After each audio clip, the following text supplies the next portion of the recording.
The Final Problem by Arthur Conan Doyle. Narrated by Peter Silverleaf.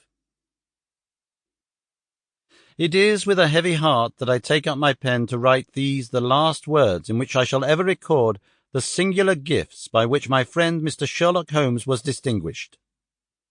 In an incoherent and, as I deeply feel, an entirely inadequate fashion, I have endeavoured to give some account of my strange experiences in his company, from the chance which first brought us together at the period of the study in scarlet, up to the time of his interference in the matter of the naval treaty, an interference which had the unquestionable effect of preventing a serious international complication. It was my intention to have stopped there, and to have said nothing of that event which has created a void in my life which the lapse of 2 years has done little to fill. My hand has been forced, however, by the recent letters in which Colonel James Moriarty defends the memory of his brother, and I have no choice but to lay the facts before the public exactly as they occurred.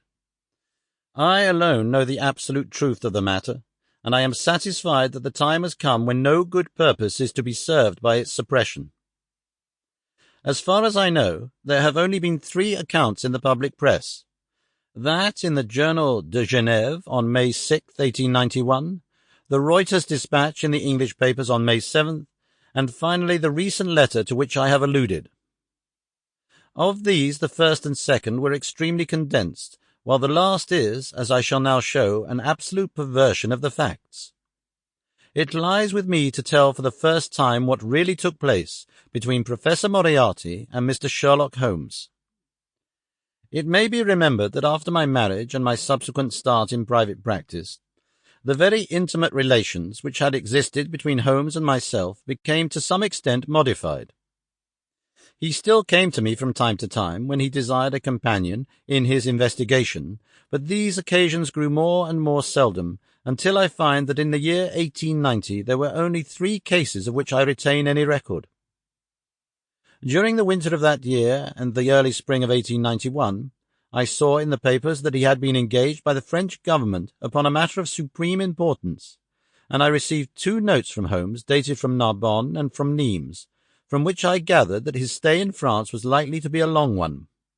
It was with some surprise, therefore, that I saw him walk into my consulting room upon the evening of the 24th of April. It struck me that he was looking even paler and thinner than usual. "Yes, I have been using myself up rather too freely," he remarked, in answer to my look rather than to my words. "I have been a little pressed of late. Have you any objection to my closing your Sample complete. Ready to continue?